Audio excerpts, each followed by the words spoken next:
I say something? I, Sure. I excuse myself because here is dinner time. It's 9 o'clock. So I'm going to be eating, but without noise. Sure. Okay. You take your time and you can always unmute yourself between bites. We'll be here through the meal and afterwards probably. So thank you, Perla. And this is chapter 8, section 6. And again, I think somebody just came in here as Kathy. Hello, Kathy. So just a reminder, there are some sections that just perhaps want to make a note of. One of these sections is 7:7, so chapter 7, section 7. And chapter 8, section 6 is another one of these sections, which is just full dynamite here. Kim? Yes, Teresa. May I agree. I already wrote in the back of my book, Treasure Trove. I got so excited when I read this. It's like the nucleus of so many things. And I guess it's all so wonderful. I'm wondering if this time around, if it would be okay with everyone, if you read it through in its entirety, and then we went back, because every word, every sentence, every nugget deserves to be heard. Let's do it. Does that make sense? Absolutely. This is cool. You're right. This is a real special one. This is a great one. And thank you, Teresa. I've been considering this the past few weeks. I don't want to rush it at the end because sometimes we can.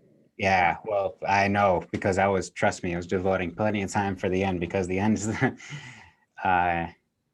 so let's just, hello, Marion. And who did I let in? I let in Manuela. Hello, Manuela. Thank you for joining. We're going to read this through and then come back from the beginning and maybe, let's see what happens here. So this is chapter 8, section 6, the treasure of God.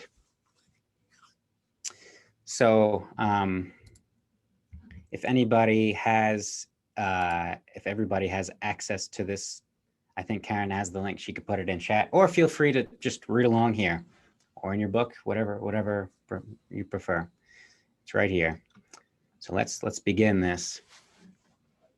We are the joint will of the sonship, whose wholeness is for all. I'm suppressing my desire to talk about this, Teresa. So let's continue. We begin the journey back by setting out together and gather in our brothers as we continue together. Every gain in our strength is offered for all, so they too can lay aside their weakness and add their strength to us. God's welcome waits for us all, and he will welcome us as I am welcoming you. Forget not the kingdom of God for anything the world has to offer. The world can add nothing to the power and the glory of God and his holy sons, but it can blind the sons to the Father if they behold it. You cannot behold the world and know God. Only one is true. I am come to tell you that the choice of which is true is not yours to make.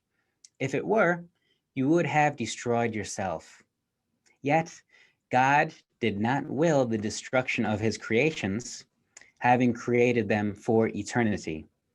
His will has saved you, not from yourself, but from your illusion of yourself. He has saved you for yourself. Let us glorify him whom the world denies, for over his kingdom the world has no power.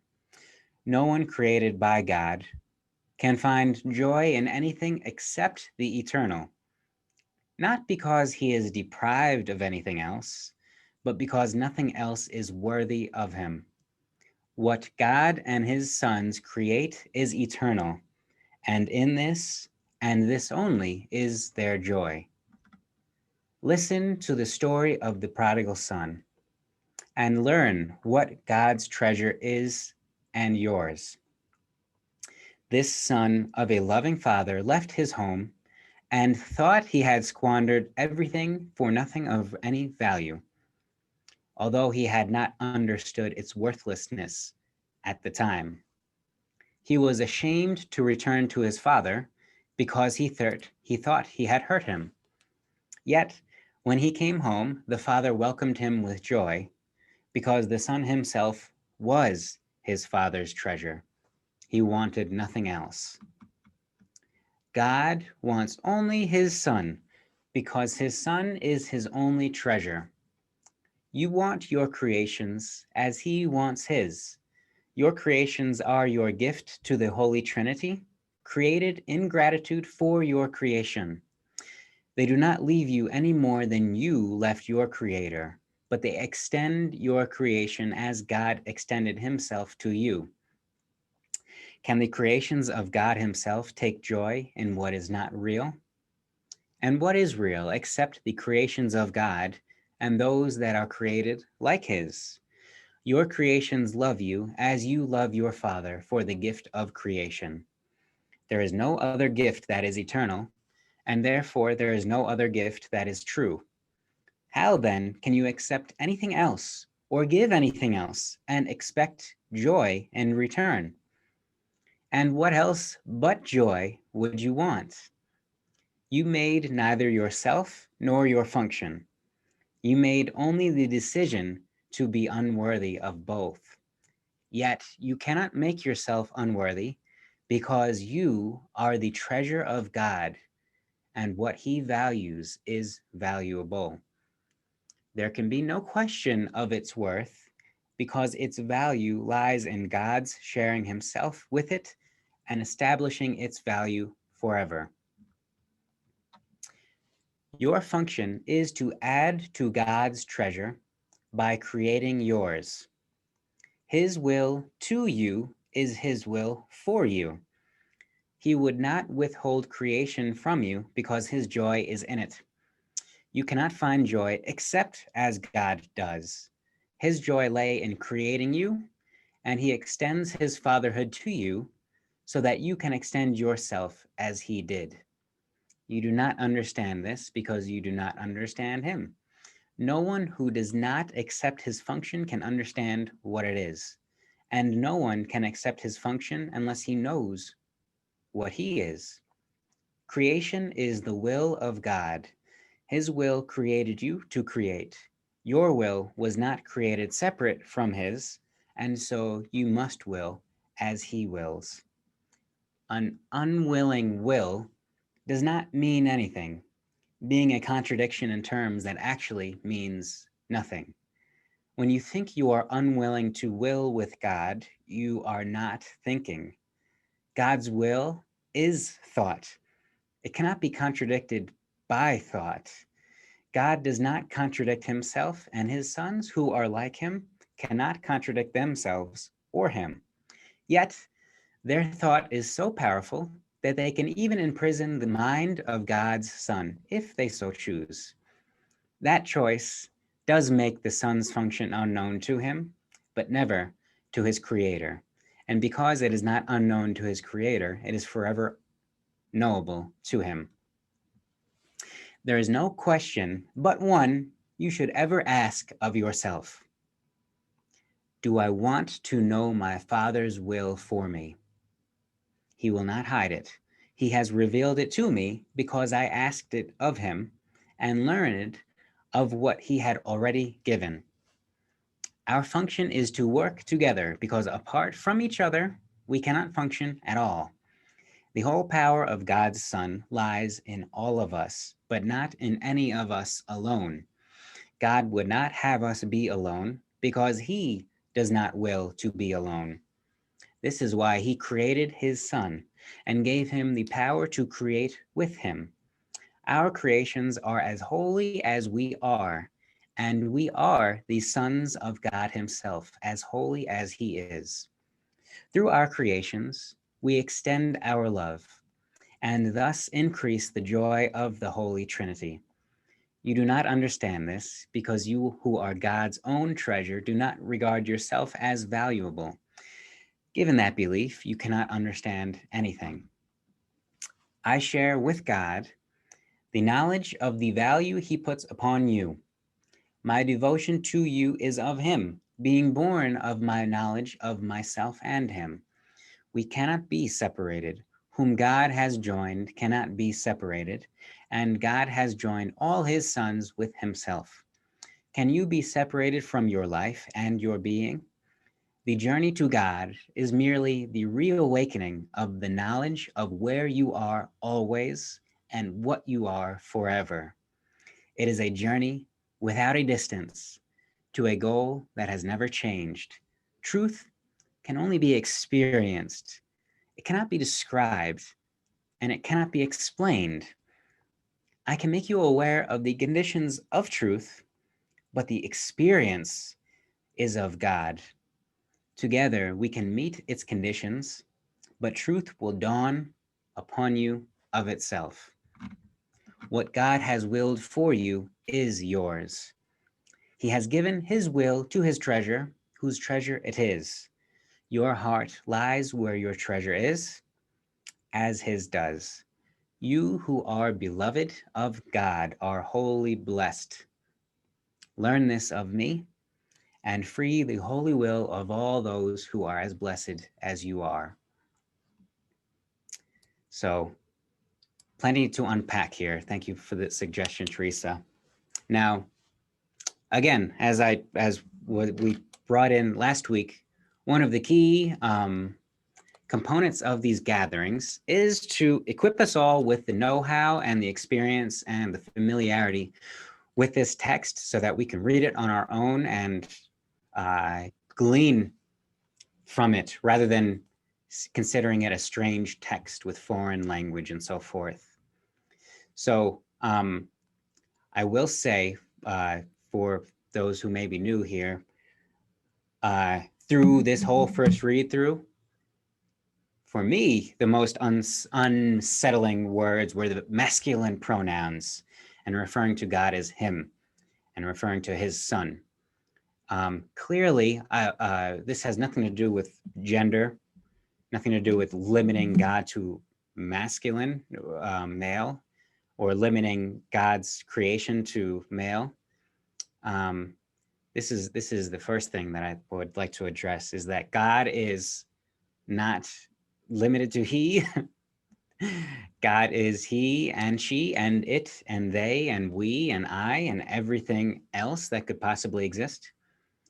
And so just by convention, the he is used here, and also his son by convention also, to essentially make a clear bridge between the most recent quote biblical texts into this text. So please, when reading this, we can substitute. I fully appreciate the Hebrew tradition of, when seeing the name, the personal name of God, to substitute it with something else. And of course, in the Hebrew tradition, it's typically substituted with the word means Lord or God, depending on the context. And so I invite us all, when we see these pronouns here, he, even his son, we can do the same sort of exercise where in Hebrew, they read the name of God and they substitute it mentally. They say the Lord or Adonai. And here we can read he, and if we know it's talking about God, we can just substitute it with God or this or Yahweh or Yahuwah or Adonai, whatever word we want to use. Don't limit this text, because this text is much more powerful than maybe what is written down in the words. It's not limited to he. So this is the first thing. Also, I must say, first of all, welcome Tina and Judith and Martina. And I think there's somebody else in here, but this is open discussion. So if anybody would like to hop in and share anything at any point, just feel free.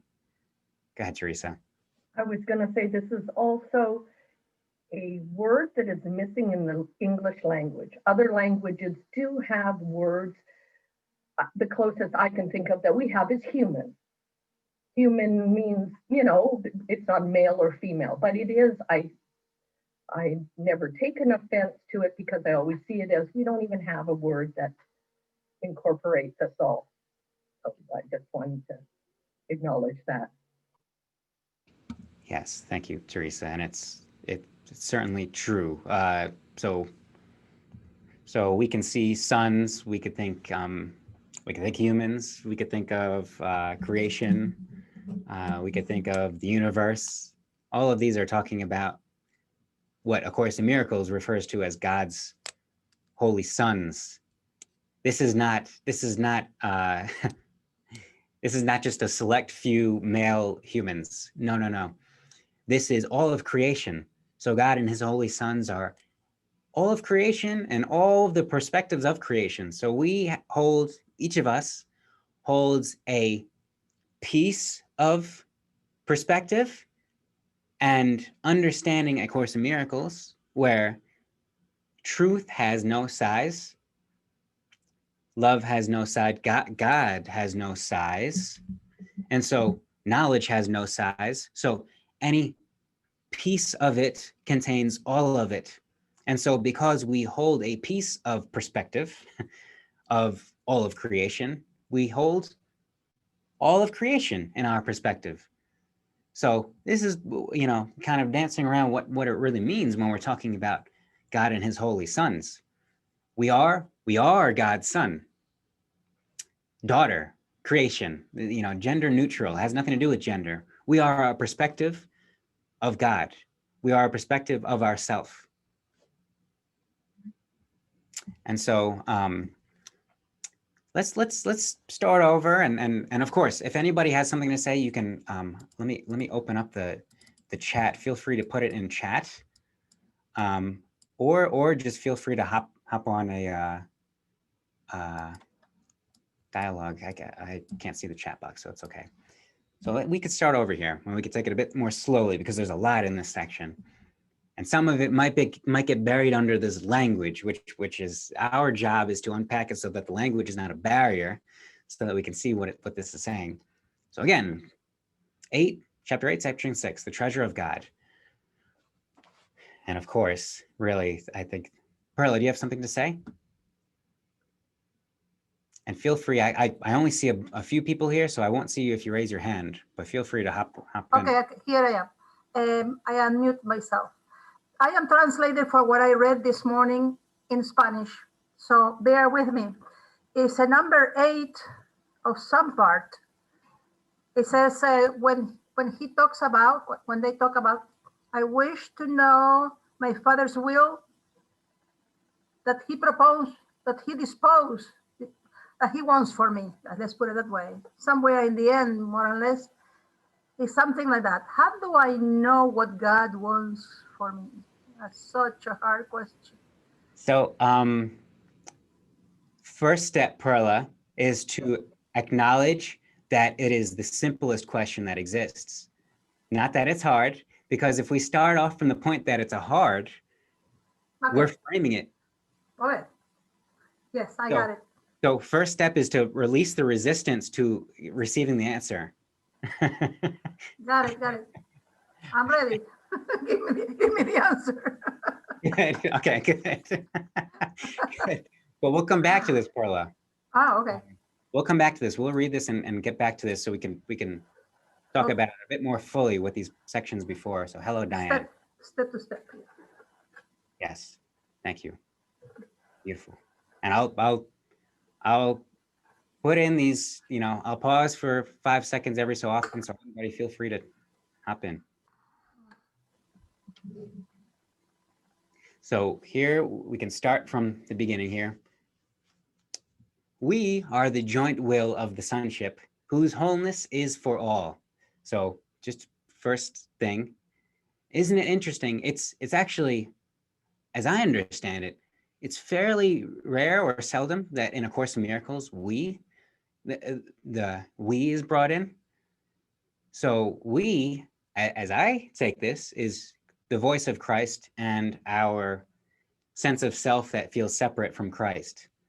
So perhaps it's a tool to allow us to identify with Christ, to say that, or our Christ self, that we share this will, This is something that I share with Christ.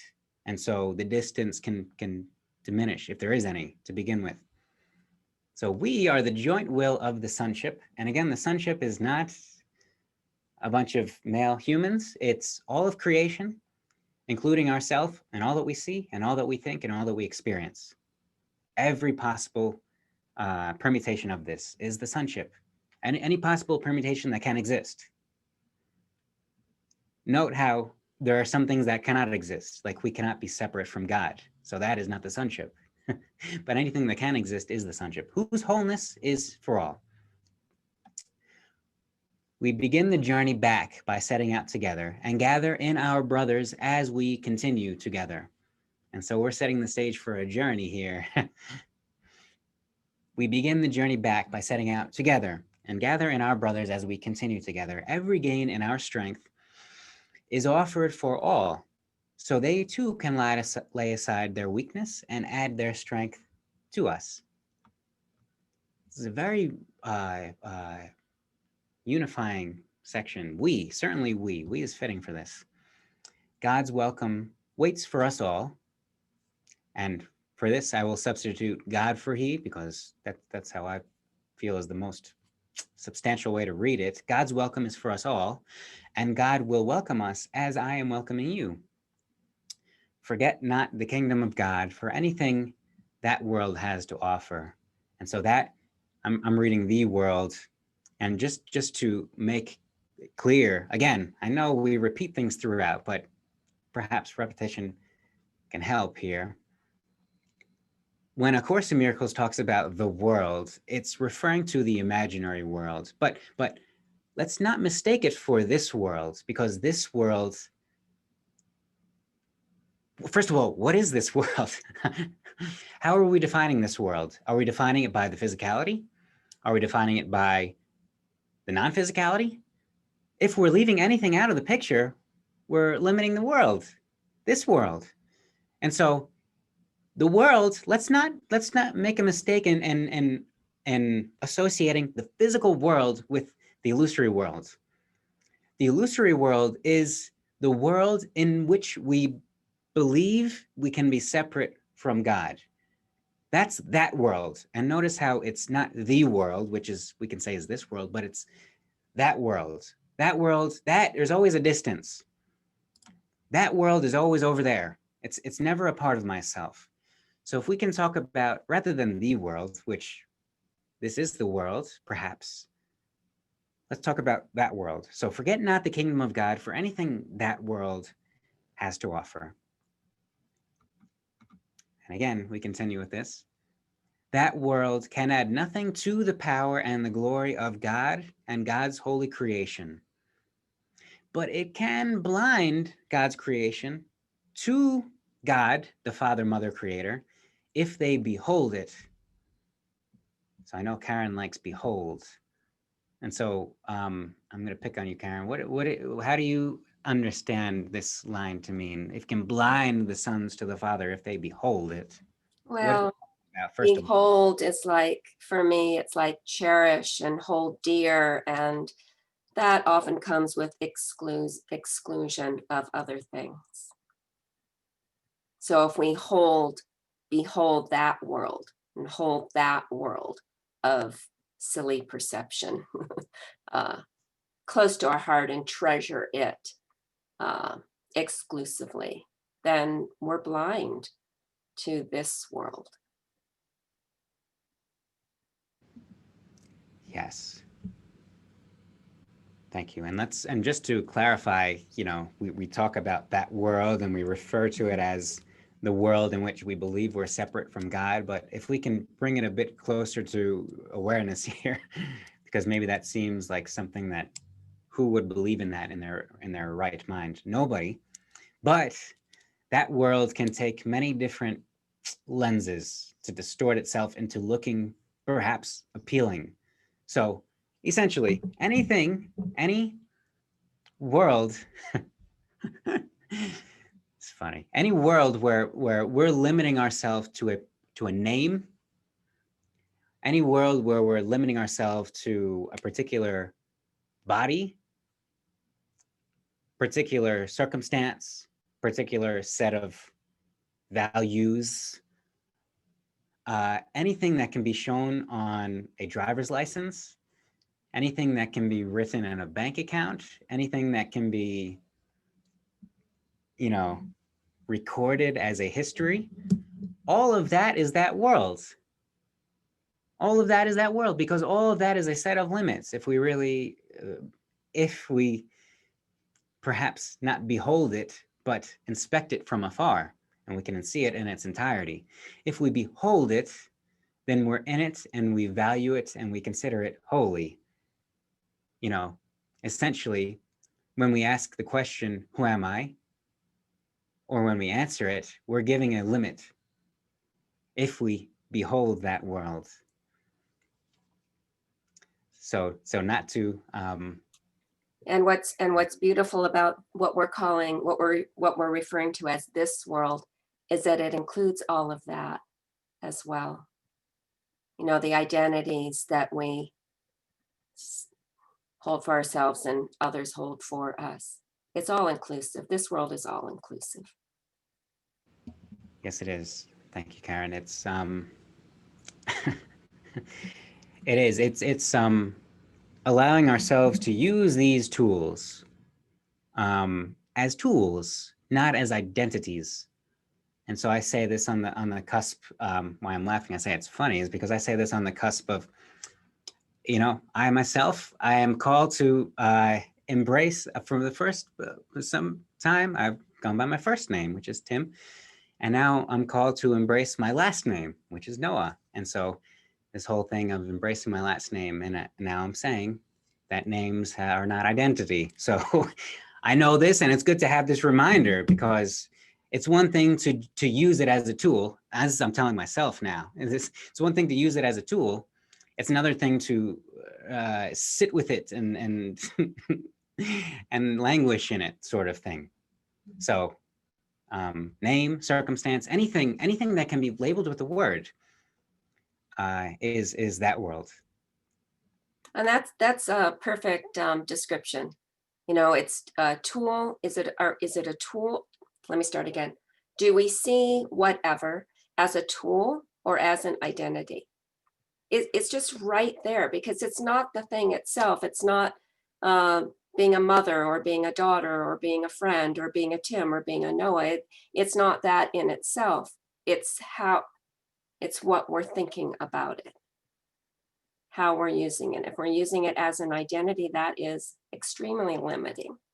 If we're using it as a tool, well, it doesn't have to be limiting at all. I think, Karen, and perhaps there's some other perspective on this. I think, you know, if we can inspect the difference here, you know, it's one thing to say there's a tool, it's a tool, are we using it as a tool? So how do we distinguish? So I think a tool, essentially this whole teaching of spirit, of Holy Spirit, where, you know, take no thought about what to say or what to do or where to step, Spirit will guide you. This is clearly a teaching in A Course in Miracles. And I think this is what tools are. Tools are, in the moment, it's just, you're called to say something. Now, identities are removed from a situation, thinking about situation. Removed from something, planning something out. Removed from something, thinking about what could be and how to approach it in that sort of circumstance. So if we're mulling over something, it's not in spirit. But if we're using something, it's spirit. Spirit is effortless. This whole, you know, effortless perfection that we just step on the right button and the door opens. We didn't think about it, and this is the point. So. And the little bit I know about your shift of name is that it was following an impulse. You know, it was something that you felt. It was almost like a calling, is how I heard it as you shared it with me. And so if we're talking about tool or identity, I wouldn't say you're identifying yourself as Noah right now, but you're introducing yourself as Noah. And so then I say Noah to you, and it evokes a certain something in me. And so I'm trusting that that impulse that you had, that you followed, because it's evoking something in me, something new and different than when I used to call you Tim, is useful and beautiful. Yes, this is. And yes.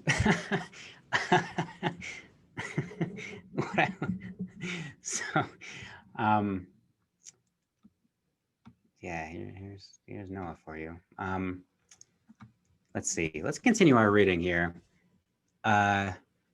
So if we continue with, okay, this is Karen just spoke about this. That world can add nothing to the power and glory of God and God's creation, but it can blind the sons, the creations, to God, the Father, Mother, Creator, if they behold it. Perhaps this makes a bit more sense now. You cannot behold that world and know God. Only one is true. I am come to tell you that the choice of which is true is not yours to make. If it were, you would have destroyed yourself. Yet God did not will the destruction of his creations, of God's creation, having created them for eternity. His will has saved you not from yourself, but from your illusion of yourself. He has saved you for yourself. Now, let's,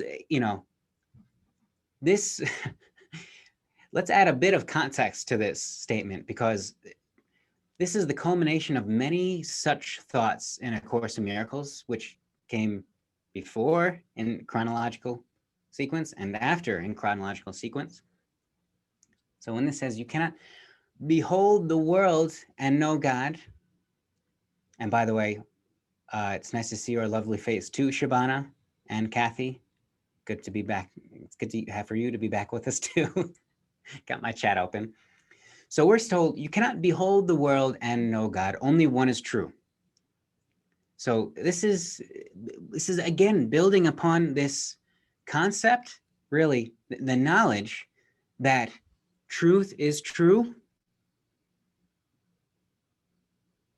And then there's that we could believe that there's something else. But if we are in something else, then it's not true. It's not that we can straddle truth and have 50% true.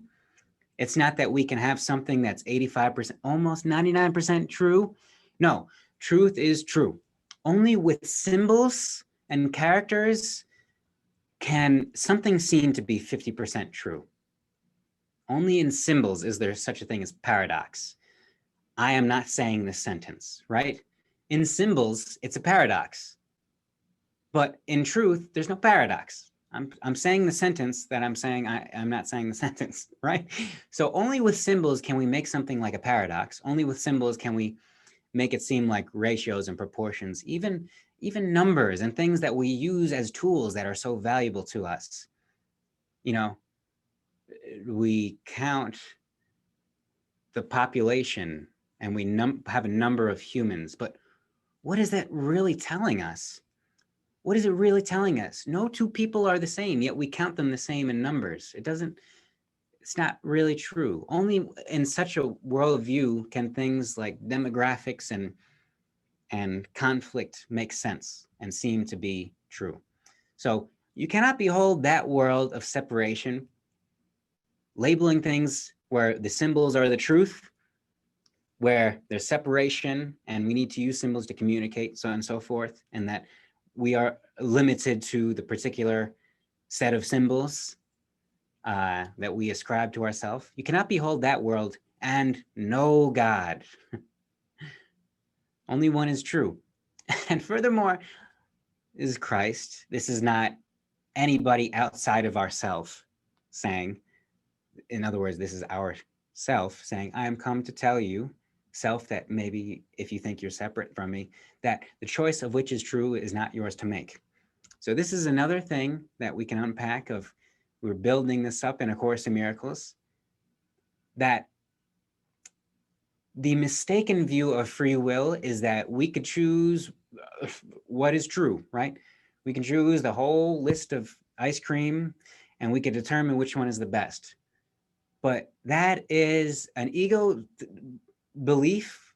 It's an illusory belief because it's setting things up to be complicated, and it's setting ourselves up to be the arbiters of truth. We are determining what is true. A Course in Miracles approaches this rather than in that way, in this way. It says, we cannot determine what is true.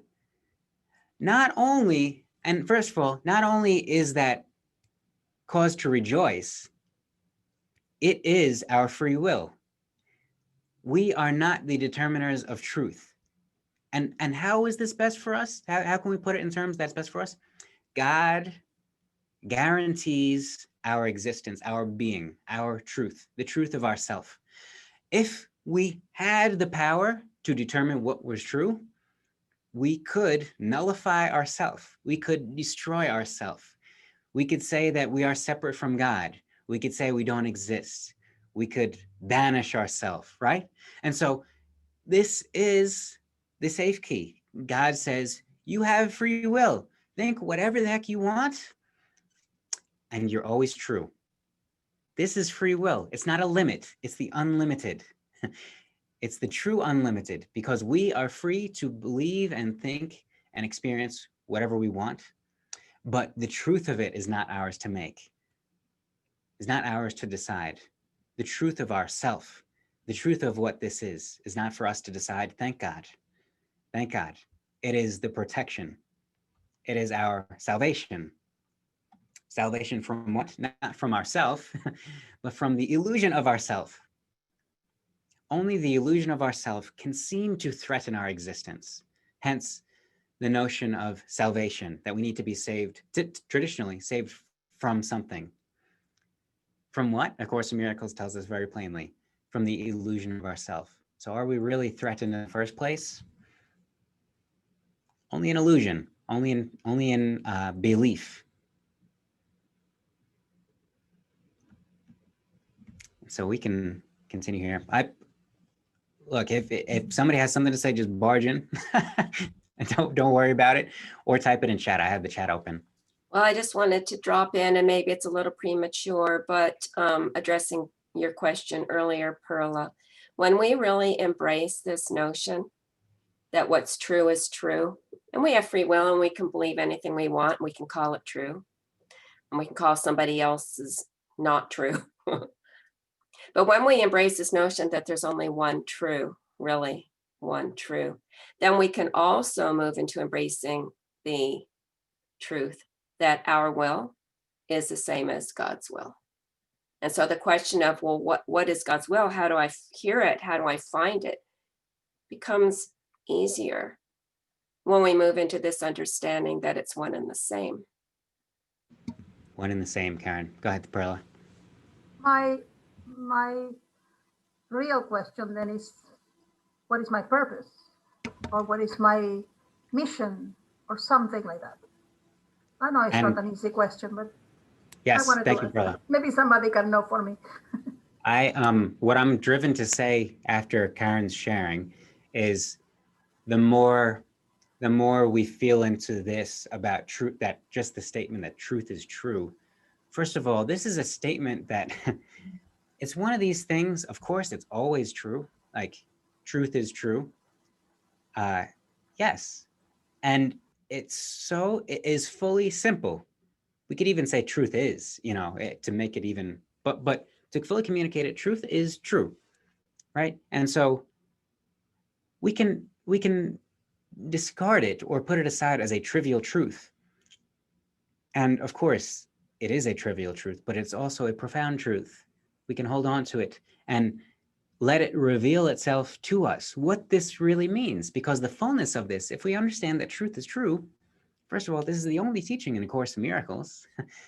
And if we understand truth is true, then who we are is abundantly obvious. It is just obvious who we are and what this is and who God is and what is going on and how this flow is moving with us. Why? Because truth is true.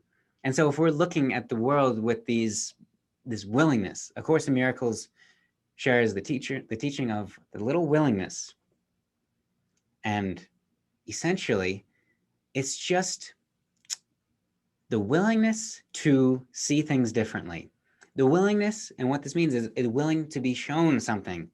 We can't see something unless we're willing to see it.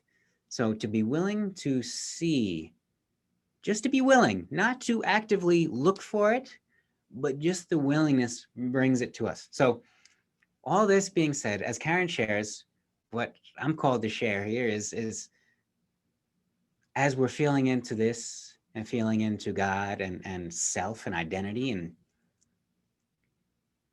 the more that we feel it, and by the way, hello everybody that has just joined. I understand Karen's letting some folks in. The more that we feel into this, not just myself, not just God, not just others, but this, which encompasses all of the above and perhaps everything else that exists, the more we feel into this, the less distance we're putting between ourself and God, between ourself and ourself, between ourself and others, between ourself and our thoughts and our experience and our perceptions. And so the distance shrinks and shrinks and shrinks. And just fittingly enough, we're going to get to the line that says that this is a journey without a distance to a goal that has never changed, which is one of the most beautiful lines in A Course in Miracles, first of all. But when we're in this space without a distance, then we recognize that this is my purpose, that it's not out there in the future. It's not out there in the different country. It's not in doing this unattainable thing and getting the numbers over there. That, oh, this right here is my purpose. Just being here, whatever words, it's not even doing anything. But all of this, all of it, the entirety, my perception of it, my experience of it, my thoughts of it, are my purpose. Perla, did you want to respond to that? Because you are on mute right now. No, I'm listening to what he's saying. That is what the truth is the present. To be in the present right now, here. No in yesterday, no in tomorrow. This is the truth. Maybe, no, that's what I think I got from you, Tim. Yes, and it's even let's expand our awareness of presence, because even Perla, you bring in yesterday. And so let's really understand what yesterday is. Yesterday is a thought that we can have right now. So even yesterday is the present, because if we understand that yesterday is just a thought, then we can experience the thought of yesterday here. And so even this is present, and thinking about the future is really just a thought about the future here with all of this that's going on. So all of this, no matter what we're thinking, see how subtle, how shifty ego and that world can be. It's like, oh, well, I'm not here anymore because I'm thinking about the past. But hold on, how can we not be here? We can't not be here. And it's just the recognition that we are here. And this is God. It's consciousness. Yes. Yes. Yes, it is. Yes, this is. Let's expand our understanding of consciousness to encompass our own thoughts, everybody else's thoughts, our own experience and everybody else's experience, and my perceptions, my sights and sounds, and everybody else's sights and sounds. All of this is consciousness. I just wanted to drop in one other thought. Yes, that was beautiful, Tim. Perla, what Tim described, about the shrinking of the distance, and then what you've added about awareness and consciousness and presence. My experience of all of that is that the distraction melts away. So this question of, well, what am I to do here, right? It's like all these distracting thoughts and distracting opinions and distracting questions, they melt away. And then impulse rises up, or intuition, guidance, and then you follow it. And why do we follow it? Because it's just obvious. But because it's obvious. Oh, just walk this road because it's the only one that's open and I want to walk, Yeah. And Thank you. thank you, Perla. So let us continue here. We're on paragraph 3. Let us glorify God. Is this God? Yes, this is God. Sometimes when it's a capital hymn, it's Spirit, Holy Spirit. And it's a subtle difference, but we can rest assured this is God.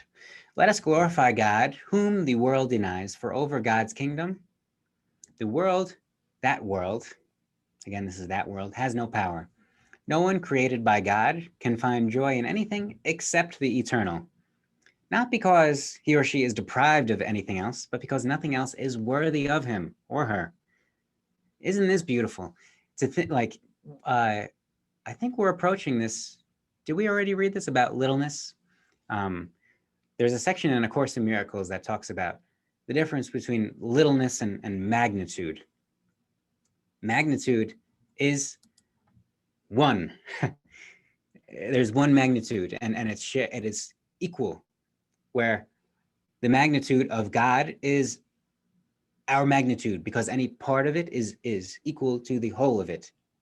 In the whole of it, you can look at parts, but every part has the whole.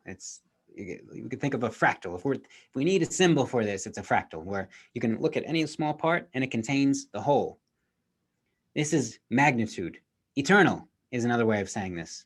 The eternal, spirit, things that cannot come into existence and depart from existence. So to contrast this with littleness, littleness is anything that can be counted, anything that can be named, anything that can be labeled, can be written down in terms of text and descriptions and so forth. That is littleness. So we can get $1 million, and to think that that is where our joy is littleness, because it's a counted something, therefore it's a limited something. And it's a temporary something. You know, we maybe would get the $1 million and have a long moment of, oh boy, you know, smiles and happiness and, you know, whatever. But it's temporary. And joy, that is not temporary. That is eternal. Different.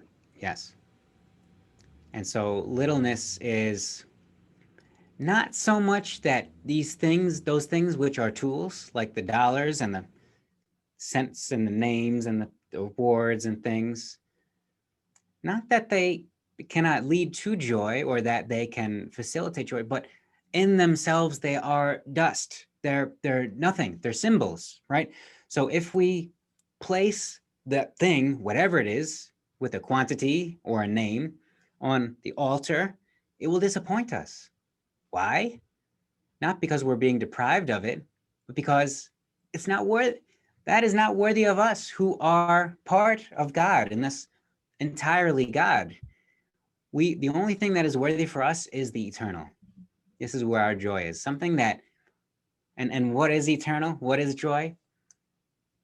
We know it when we feel it, first of all. We don't have to put words on it, and often putting words on it diminishes it, trying to explain it to somebody else why we were so happy or what revelation came to us. I just saw it in the sky and I knew it. And somebody, oh yeah, right. To communicate this, put it into words, is limiting it. So because the words are just utterances and symbols and so forth. Eternal, what joy is a thing that we didn't take it from anybody. We experience it because we gave it to somebody. And because we gave it to somebody, we feel it even more so. And because we feel it even more so, we call to give even more to somebody else. And so we feel it even more. Eternally. This is the eternal. And when we can understand it this way, we can see that nothing else but this is worthy of ourself.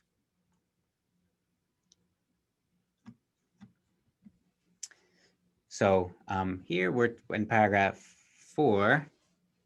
Listen to the story of the prodigal son and learn what God's treasure is and yours. Now, this is a biblical story in the Gospels where Jesus is telling a parable. He's known for telling these stories that communicate a lesson or a concept rather.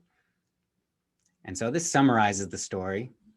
This son of a loving father left his home and thought he had squandered everything for nothing of any value, although he had not understood its worthlessness at the time. Essentially, a son of a father, of a wealthy father, claims his inheritance early, says, "Father, can I have this early?" Great, gets it, and goes and spends it on raucous things and spends it all, so he ends up in the gutter. He loses all that he had, all that his father has worked so hard to give to him. He spent it. He ends up working for somebody in the field, eating pig feed and saying to himself, I know my father's servants are treated better than this. And so I will swallow my pride. There's no sense in me eating pig feed. I'm going to go to my father's house and I'll admit that I was completely selfish and irresponsible, and I'll work as a servant for him. Thus, he was ashamed to return to his father because he thought he had hurt him. Yet, when he came home, the father welcomed him with joy. He sounded the trumpets figuratively. He had the whole banquet hall set up for a giant feast because his son had returned. And why was he throwing a feast when his son's brother, who was here all along, never left and he never got a feast? His son was the treasure. When he came home, the father welcomed him with joy because the son himself was his father's treasure. He wanted nothing else. He didn't care about the things and the items and so forth. He gave it to him, and that's fine. He squandered it, fine. But the son is his treasure. Of course, this is talking about ourselves. That we are God's treasure. So God wants only ourself. We can read this as ourself, because ourself and all that we see and experience and think is God's only treasure. Think about this. And the overlap of our experience, if we think of the totality of our experience, all that we think and feel and see and touch and say and do, and the overlap between perspectives, we could say between individuals perhaps, there is entire overlap. Where it differs is meaningless. So where our experience is not similar, is not exactly the same, that is that world. That is the illusion. Where our experience overlaps, and where does it overlap? In this pure, raw joy, in truth, in pure love, without circumstance or labels. This is where it overlaps, and this is the only thing that is real. This is our treasure. This is God's only treasure. All the things that vary and come and go and boop and change are just tools. So if we know this, then we can not hold on to the things that change because they're meaningless in God's view. The truth of our very being is God's treasure. The joy that we have just by being here and being a part of this is God's treasure. So we continue here. You want your creations as God wants God's creations. Your creations are your gift to the Holy Trinity, created in gratitude for your creation. They do not leave you any more than you left your Creator, but they extend your creation as God extended God's self to you. Can the creations of God, God's self, take joy in what is not real? So we have, so if we're talking about real and not real, I know we had a request here to talk about magic. to talk about this concept of magic as a technical term and how A Course in Miracles presents it. So, Karen, I would like to invite you to perhaps say some preliminary words about magic, what your understanding of magic is in the sense of healing. My A Course in Miracles understanding of magic is anything we utilize for healing that's of that world. So energy healing, crystals, gemstones, incense, thought thinking in a certain way. The most beautiful practices, all of it, all of them are magic. Anything other than God's love as the great healer, I guess I'd say, is magic. Beautiful practices, wonderful stepping stones, nothing wrong with any of them, but classified as magic and not classified as, well, what's the other term in A Course in Miracles? Healing, love. Perhaps. Yeah. Yes, That's thank you, my Karen. view. So yes, exactly. You know, it presents it in terms of like a pill, right? I didn't get it. Oh, go ahead, Is it Perla. bad or is it good? Oh, Magic it's a is tool. is something is healing with the hands or with the, I don't know what the intention was said. I didn't get the picture of what Karen was saying. It's like a fantasy. Well, it's Or as what are Tina you saying? say, they're tools and they're beautiful tools and they can be utilized. But if we mistake them as necessary for healing, then we're mistaken. They're not necessary for healing. God's love is all that's love. Love is all that's necessary for true healing. But this doesn't mean that we can't use them as tools. So they're not good, they're not bad. And they're in A Course in Miracles, they're under this umbrella term of magic, which is to say the fullness of, or even the simplicity of healing does not lie within the realm of magic. It's something else. So this is the key point here. And even in that world, or this world, depending on how we see it, we have a symbol for magic in pills, placebo, right? So placebo is essentially the epitome of magic in A Course in Miracles.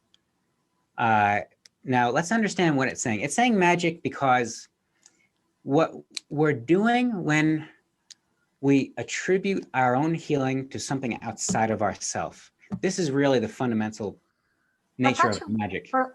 Excuse me. I haven't traveled with this. Is that okay? Sure. Touching with your hands is not outside of ourselves. It's part of God's. We are electromagnetic beings, part of nature, and we can touch with our hands and help. We don't help. The body is intelligent enough to heal itself when we donate the energy that comes from the connection of hands over the body. It's like plugging in and making a complete circuit of energy. And the body heals itself because it's intelligent. It has the intelligence of God, of nature. Yes. It's my opinion, and I sense like it's good enough. It's good. It's God healing itself. When two people get together and touch each other in certain ways, that is healing, could be helpful and godly. I think, and I'm sorry if I'm interrupting. This is my first time. Well, I'd like to respond to that because Vale. I think it is beautiful, and I believe what you say is absolutely true, Perla. I think that what I maybe haven't articulated well is that if we limit the idea of healing Oh, to these things and think that it must be done in this way or can only be done in this way. I'll just give a little story. I like to talk about Teresa, my daughter Teresa, who was born with Down syndrome and had heart situations, and leukemia was the thing that resulted in her yielding the form. And she had health, and she had illness, and she had remission, and she had illness, and then she had physical death. That was her little 2 years journey with healing. And in there, before the remission, everybody who loved me and our family and Teresa offered something. And they offered Reiki healing, and they offered Buddhist chanting, and they offered Christian prayer and white light and everything, and Lourdes water and everything. And it was beautiful and touching and gorgeous. And Teresa went into remission. And more than one of those people claimed the thing that they had done was that, oh, thank goodness for the whatever, Teresa's in remission. And there's something about this personality that heard that in a certain way, and was a real teaching moment for me, which is to say, well, I mean, why'd she go into remission? That was part of her journey. Was it, could we attribute it to Lourdes water? I was a Reiki person, right? Hands on her all the time. But this idea of being able to attribute it to one thing, that's where the limitation is. And it's all beautiful and gorgeous and godly, as you said. And it can help. It can help. These are tools, but we need to understand what the source of healing is. the intention is what is important too. The intention. Yes. Take yourself out of the way if the job of the healer, whatever. Yeah, thank you. Thank you, Karen, for sharing that story. Yes. Thank you, Perla. And what I gather from magic, from A Course in Miracles, this discussion of magic. Now, I fully value food and just as A Course in Miracles defines truth as truth is true, and then there's other stuff that you can believe in. I see it there's food, and then there's other stuff that you can eat.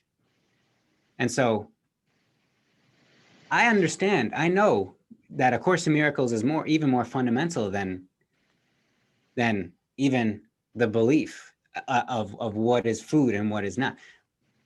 But where it becomes a useful tool is, and my understanding is that we all eat multiple times a day. And so what is the mindset that's controlling what I'm eating?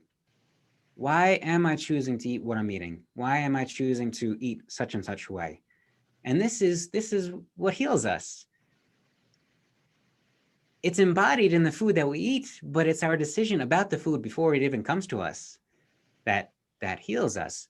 If we're eating because it's the closest thing, and I just got to shovel food down and it's $5, I don't know if that's healing thought, and that's nothing, not to dismiss that or to render it as bad. But if we take eating and things that we do throughout the day, these things which can be labeled as magic in A Course in Miracles are tools of healing.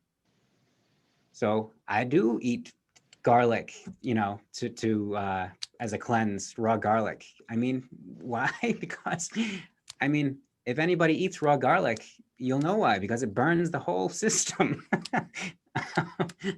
And so it must, and because it's doing that, I have a belief that it's helping. But I know that the source of the healing is more powerful than any clove of garlic, perhaps. And there's a lot going on here, so leave some space. Consciousness again. That being said, if anybody needs a cleanse, raw garlic works.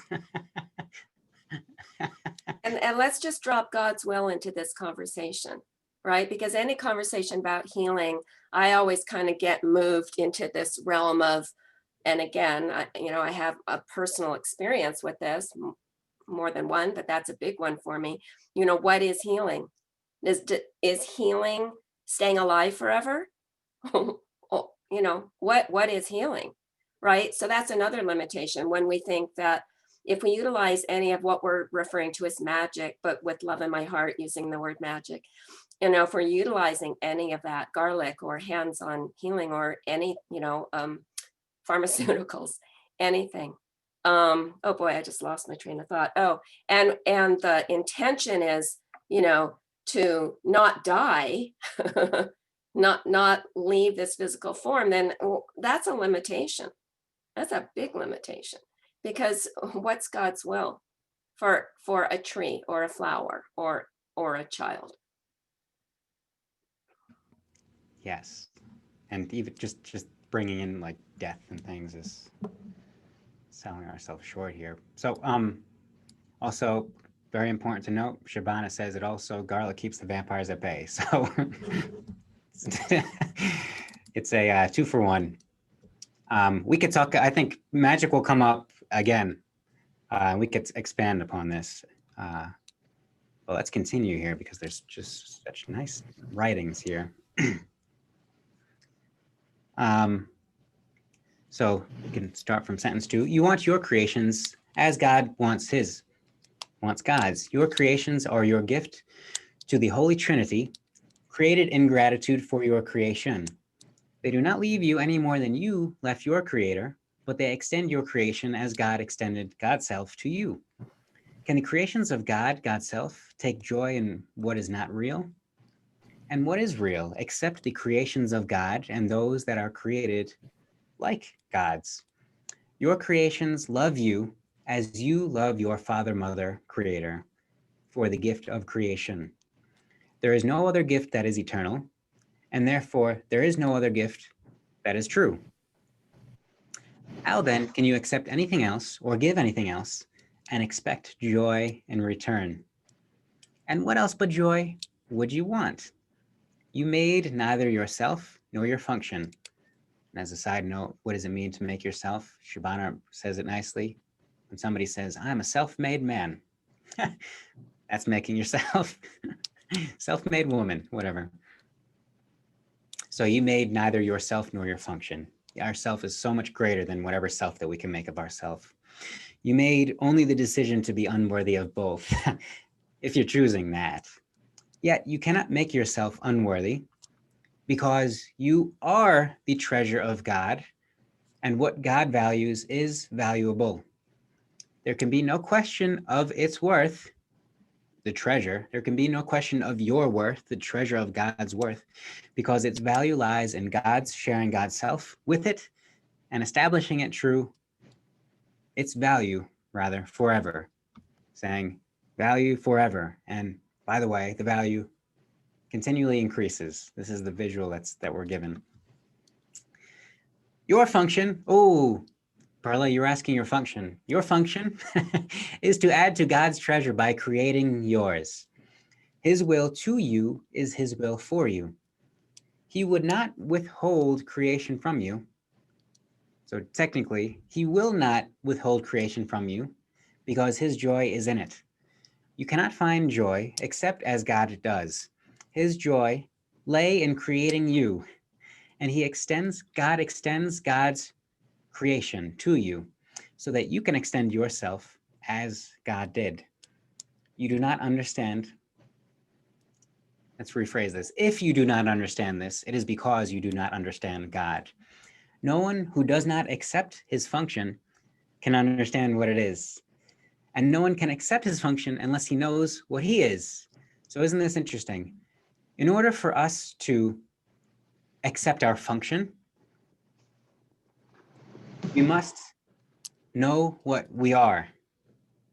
So no one who does not accept his function can understand what, first of all, if we don't accept our function, we do not know what it is. Second of all, in order for us to accept our function, the prerequisite is that we know who we are. When we know who we are, our function is fully obvious. But it is not obvious until we know who we are willing to know who we are. Creation is the will of God. God's will created you to create. Your will was not created separate from God's, and so you must will as God wills. I love this line here. I think Karen does too. An unwilling will does not mean anything, being a contradiction in terms that actually means nothing. Again, we're using symbols to make it seem like something can be possible, but really it's just twisting symbols and making them not mean anything. When you think, this is all to say, when you think you are unwilling to will with God, you're not thinking. What are you doing? What are you doing, Noah, when you're not thinking? Just waiting, pausing to think, waiting to accept joy. Not anything substantial. We're not creating anything, not doing anything or moving. We're not thinking, just waiting to think, right? And this is the silliness of unwilling to will with God. I know what I want. I don't want to hear what God has to say, silly things where if we're thinking that, then really we're not thinking. And this, I know what I want, or I know what I want to be, or, oh, I want to know what I want to be. Those are those distractions that melt away when we have the willingness to say, oh, true is true. Yes. And then And- we have to feel it instead of thinking. Yes. Is that what you're saying? Yes. It's the feeling Absolutely. that goes, the joy or the emotion or the excitement or the aliveness. Yes. And even all of these things actually are given, it's kind of like we can claim credit for joy, but perhaps, I haven't said this before or thought this before, but well, certainly I don't need to think it. It's given. When we experience joy, it's given to us. And why? Because we're giving it, but it's given to us. And similarly, Perla, if we talk about feeling it, then the thoughts that are given to us are the knowledge too, is the will, because we're not trying to think about them. They come through us and they're thought through us. Go ahead, Teresa, I know you want to chime in with something. Thinking about the joy, because spontaneous joy can come up. Of course, you see a baby laugh and it's the face and it's the sound, but even just to turn and all of a sudden there's a tree or a flower or a sunset, and just that feeling, that energy that comes up through me. Most of the time, I want to say I wasn't thinking. There was nothing going on. There was no chatter, so that it could actually come in. So it usually catches you off, I want to say off guard, but I don't mean it's unbalancing. It just means for that brief moment, I was empty and it could surge through me. That's so beautiful. And we can think of those moments of unprovoked joy, it just happens, as God's thought, God's communicating, capital C, through us right then. And we interpret it, oh, joy. What's that feeling? Yeah, The beauty of it is we did nothing to make it happen. And Teresa, I love the way you describe that because it's so true. It's there's the little bridge, right? All of a sudden we just got a little zip line across the bridge into the kingdom of heaven, just sort of standing on the other end and just get a little zip line in. Whoop, there you go, girl. Thank you. but I love that little miniature zip line. But the best part of it is just you did nothing. You were just available and open. You didn't create it. You didn't think about it. You didn't want it. You were just happen. And I love how you described that, because to expand on that, or not, but there's a lot there about the beautiful gift of not being in the way. And I did want to say for Perla, because I know with the energy work and my mind has been going on that, and I think it's not magic. And I think Karen and I had spoke about it because I'm a Reiki master or what have you, but I stepped away because people were thinking I did something. And I did not like that. And I'd say to them, no, I did not, but I made myself available. It's like it's the same as the sunset. It's the opening of something that was, the touch is real, that is powerful, and we're all one. But it's just again, making someone open to receive something that's been there all along. The way I verbalize to the people when I have done it, and lately I'm not, is I donate my hands to the system, to the intelligence. And happens what it happens, because the intelligence, the energy is intelligent. The energy of the person receiving and the one giving, and the energy of surrounding them. That's my lesson for today. But again, it's the emptying to me in a way. It's kind of the similar as Yeah. Teresa saying about the emptying, to see that sunset or to hear that baby laugh, or it's just, it's making it available, being available or being open, but not magic. And it's also the idea of when you're saying that about the receiving, that being the most, to be open to the receiving, also goes back to the paragraph about the creativity and the idea that those things come through and being ready to receive, or being open, or as Teresa said, just being. I think that's the hardest thing, is to just be and to allow the magic, the healing, the creativity to come through. I've had that happen myself, and it comes when you least expect it. You know, all of a sudden God is speaking, and, you know, you have no paper to write it down. You know, you're trying quickly to grab something to write. So, and, you know, I've had whole books come through that way. It just, it's just amazing. You know it when it happens.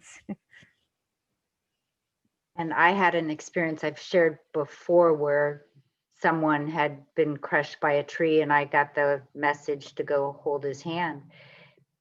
And he contacted me later and said that was, whatever that was, that touch, it had to have been in the part of the big plan, but just that was what pulled him through where he felt he was dying. But it's not me doing anything. I was listening, being available. That came through to me. And then I went on to, I did what, oh, it gives me chills, but the message that I heard. So, And isn't that, you know, that's just so true. It's like all of these things are happening, whether you're noticing it or not, they're happening. And to me, the impetus or the idea is to alert people, whether it's children or adults, to notice, to be available, to be receptive. You know, because it's happening, as Tim has said, that tree is there, that leaf is there, the sun is there. But if you're not paying, you know, you're just not allowing it, then it just, it goes by. I guess I want everyone to notice it. and I think it's that thought of always thinking we're supposed to be thinking or doing. What's my next move? What should I be saying? What should I be doing? You know, what's my purpose? All those things.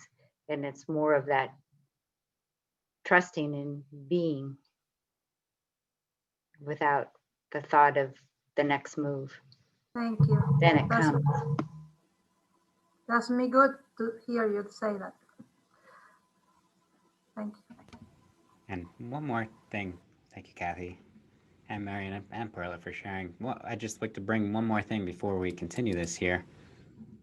I think, Kathy, you brought in this whole concept of not doing anything. And even, I think, in our predominantly doing, paradigm, we can think of not doing anything in a different way, actively not doing anything. Then it makes sense to us, active folk, right? So if we think of not doing anything as a passive thing, that's one thing. But if we think of it as an active thing that we can actively do nothing, and what is this but rest, really? We can actively rest, bring the value of rest to the forefront of attention, bring the value of not having to worry about what to say or what to do to the forefront. We are actively doing nothing. We're actively not doing anything. So I think we can invoke this calling here. So let's just finish this paragraph or two here. So God's will is thought. It cannot be contradicted by thought. So we can't think something that contradicts God's will, because by thinking it, we are invoking God's will. God does not contradict God's self, and God's creation, sons, daughters, who are like God, cannot contradict themselves or God.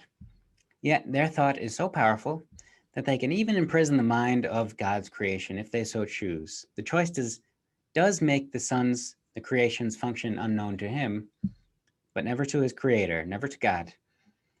And because it is not unknown to his creator, it is forever knowable to him, the son, the creation who forgets himself, essentially.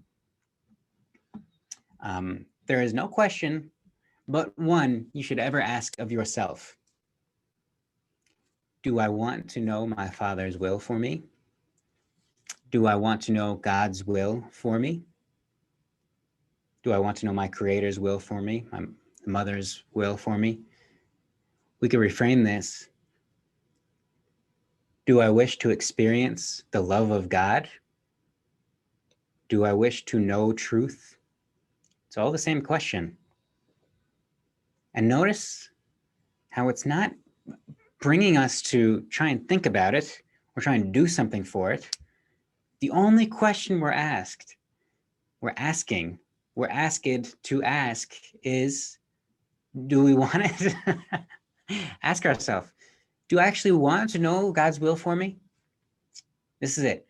This is the little willingness. We're called only to ask it and be honest if we're willing to know God's will for ourselves. So if we're honest and we ask it fully, and perhaps we can ask it just by asking this sentence, or we can feel into it and think of language that resonates more truly with ourselves. Maybe we use the word God, maybe we use the word love or perfection. Do I wish to know this or experience this? Because when we ask it, God will not hide it. God has revealed it to me. And who is me? Of course, anybody in A Course in Miracles will say, me is Christ. But let's understand that me is not outside of myself. He has revealed it to me. God has revealed it to me because I asked it of him and learned of what he had already given. It's already given. Our function is to work together, because apart from each other, we cannot function at all. Work together with whom or with what? With all that we see and all that we think and all that we experience. The whole power of God's son-daughter creation lies in all of us, but not in any of us alone, segmented, separated. God would not have us be alone because God does not will to be alone. This is why God created his son-daughter creation and gave us the power to create like God, with God. Our creations are as holy as we are, and we are the sons, daughters of God, God's self, as holy as God is. Through our creations, we extend our love and thus increase the joy of the Holy Trinity. If you do not understand this, it is because you who are God's own treasure do not regard yourself as valuable. Given that belief, because it's over there, you cannot understand anything. I. Who is I is Christ, who is part of me, and thus all of me. I share for all of us, right? I share with God the knowledge of the value God puts upon you. My devotion to you is of God, being born of my knowledge of myself and God. We cannot be separated. Again, this takes us back to the earlier sentiment of you cannot define what truth is. Praise God, we can't. Thank God that this is true. We cannot be separated. It's the same thought. Whom God has joined cannot be separated, and God has joined all his sons, daughters, all his creation, all of God's creation with God's self. Can you be separated from your life and your being? The journey to God is merely the reawakening of the knowledge of where you are always and what you are forever. It is a journey without a distance to a goal that has never changed. Truth can only be experienced. It cannot be described. It cannot be explained. I can make you aware. This is the part of Christ who uses symbols and the Spirit. This is really Spirit talking with us here, who speaks our language. I can make you aware of the conditions of truth, but the experience is of God. Together, we can meet its conditions, but truth will dawn upon you of itself. Getting back to doing nothing. We're not doing anything. We're just meeting the conditions. What is the conditions? Willing to know the conditions, willing to experience truth. That's it. Where is the effort in that? There's none. That's the point, is that this is the simplest thing. Why would God be complicated? Why would God make God's self difficult and masked and obscure and require all a bunch of things to experience? The only thing is willing to experience God, willing to know God. How simple is this? This is the simplest thing that can exist. Of course, it's fully simple. No more simple than fully simple. So, one note here, the journey to God is merely the reawakening of the knowledge of where you are always. So, of course, in this paradigm, we're familiar with the concept of to be, what time is it? It's now, to be in the present. Similarly, complementary with this is, what time is it? If someone asks, what time is it? It's now, it's present, right? Similarly, where are you?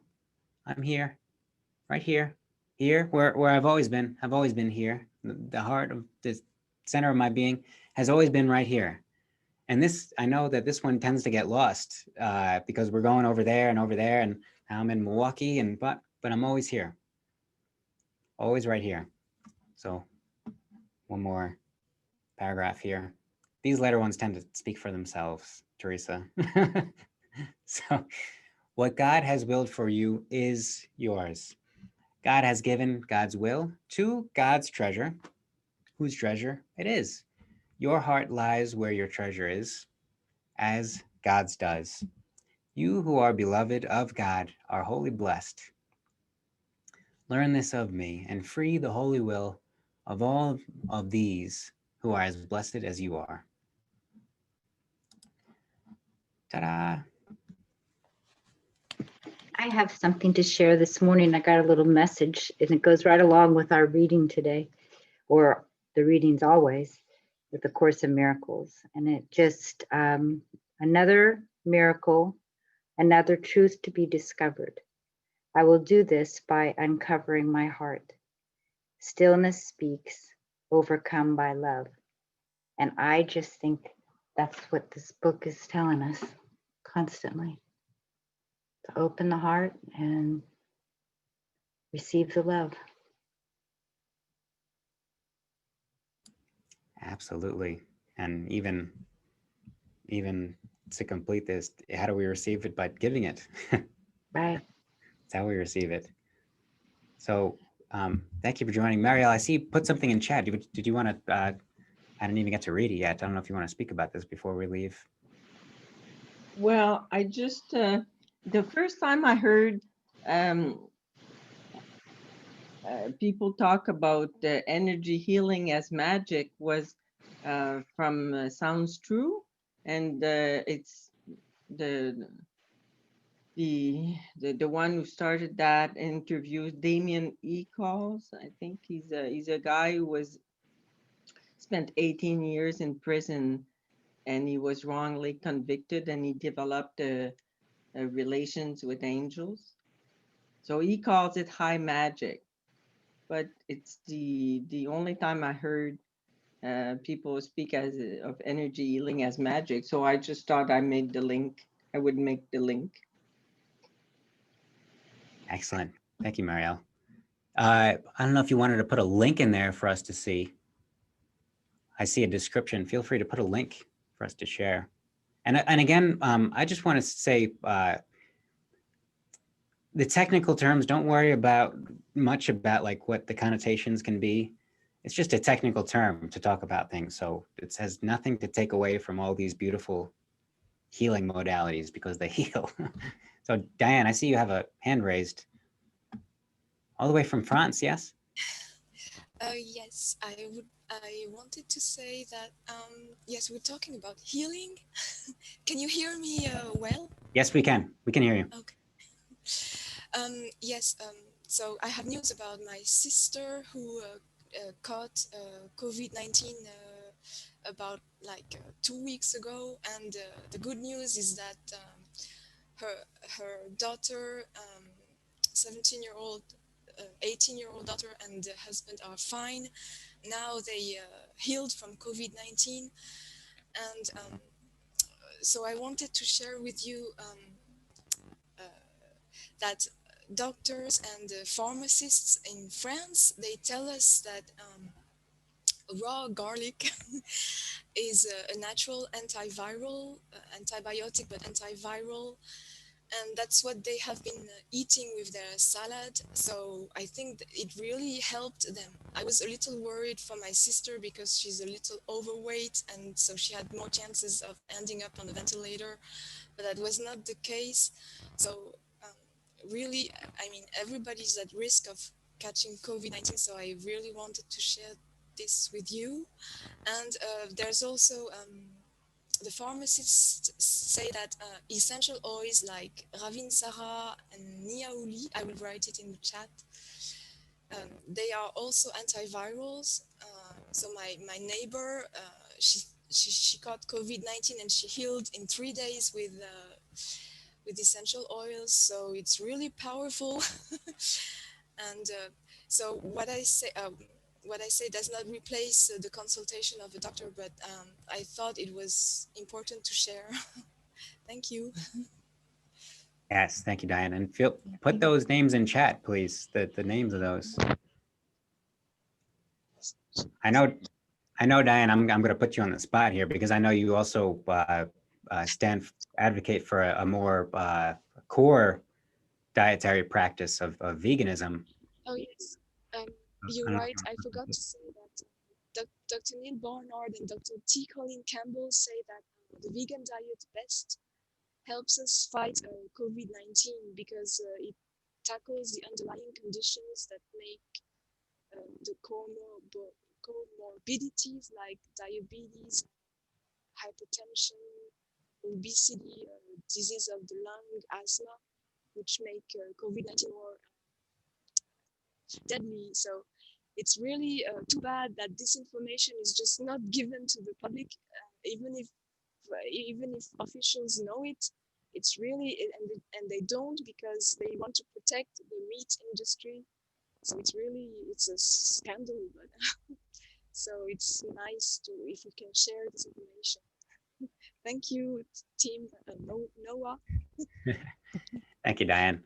And this just goes aligned with, this I think may capture the heart of this magic. The whole thought is that, magic is the Western society's predominant method of saying, here's a problem and we're going to make a pill to solve it, right? But if we approach from a dietary perspective, it's more fundamental, right? So rather than, of course, we want the things that can alleviate the sickness. Of course, we want, if a pill helps us to cope with COVID, then we should have it. If raw garlic helps us, then even better. We can just go to the store and get raw garlic. But even more fundamentally, what we should be exploring or peering into as a society is, how can we get to a point where most of us are not at risk of this in the first place? This is the solution. It's not to put a Band-Aid on it and say, let's hope it doesn't come back. It's to boost our immune system so that it's not an issue for us, so that we can get it and pass it by. I understand that not everyone, that there are some people that are predisposed to it, of course. But many people can increase immune system by doing things like eating fruits, for instance, and vegetables. So anyway, hence all of these things, and of course the miracles are magic, but let's inspect what it is that's driving them. What is the thought process and thought system that is driving out these decisions of ours when we are driven to take a pill, or we're driven to have a certain diet? What is it that's guiding us? Because this is what's healing us. This is what's healing us at the forefront. Marianne, I know you want to say something. Oh, really? Well, I agree with everything you're saying. Absolutely. I was just thinking about in the very beginning when Perla asked about what is the will for her. And the very last paragraph there, I was just thinking about what is yours will not go past you. And that paragraph seemed to reflect that. And that brought me full circle back to what Perla had asked. Just a thought. Yes, it is, Perla. I lost my Spanish book that I opened, and so I don't know. Say the last sentence again, the one that you connected with my question, please. What is yours will not go past you. Ah, thank you. Thank you. Thank you. Thank you. Thank you. And so, Karen, I don't know if you have some words before Teresa closes us off. We've been waiting for you, Teresa, to send us off for a couple weeks.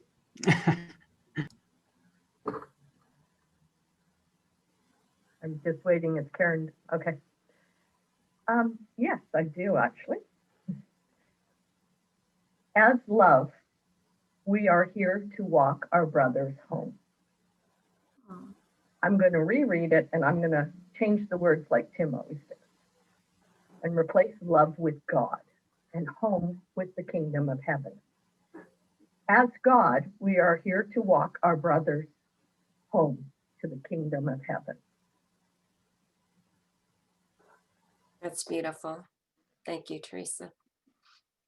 Yes. There's our purpose. Yeah.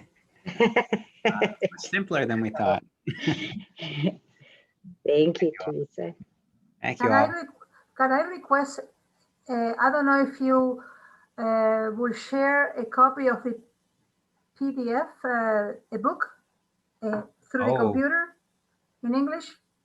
I have it in Spanish, but I will send you a link to sign up, because you have to sign up to access it. and sometimes I wonder if the original language that these books were written was English. It is. Well, actually, good point, because I had always said, yes, it is. And then I had a neighbor that said that essentially somebody who is a professional language person, knows all about languages, reads this text and says, this was translated from Hebrew. So Wow, I guess never how heard deep of that. do you want to get? No, you know why? Because I feel like some things in Spanish are not well translated. I think there is a double negative. And I know if there is a purpose, because I am in the lessons, I'm new in the Course in Miracles, but we are in the lessons. We are studying once a week, one lesson. And I feel like there are double negatives, but double negatives gives you a positive. And because the negative, the ego is negative. So if we say no to the negative, we say yes to God. I don't know if I'm making too much craziness here. No, I understand, Perla. There's some poetic license that's used in the English that I'm not sure. I haven't read the Spanish version. And to be honest, if you were, you might I mean, I guess it's time to read the Spanish. But honestly, I think you might even I get confused reading the English version too, because sometimes it uses but. Your will is not but God's. Something like this, it says all the time. And so you have to think. And but when you get to the point where you don't have to think about it and you realize that it just means that our will is God's, then it's a bit simpler. But in the lessons you're talking about, there you just touch a lot of ego. Sometimes our will is ego and not the young ego. if it is, then we're not really thinking, is what we just read. But Okay. actually, Perla, if you have discrepancies, please send them to me. I'd like to see. I don't know if it's discrepancies or it's the way that it's written. That's why sometimes I would like to check it out with the English. If is English the original word? Language. It is. It is. No? Yeah. So I'll send you a link and maybe we can figure this out. But thank you all for Thank you. joining and for being here and sharing this healing and love and peace. So Thank you a lot. It's been very enriching. yes, this is. Thank you. Love seeing everybody. Love you too. You all.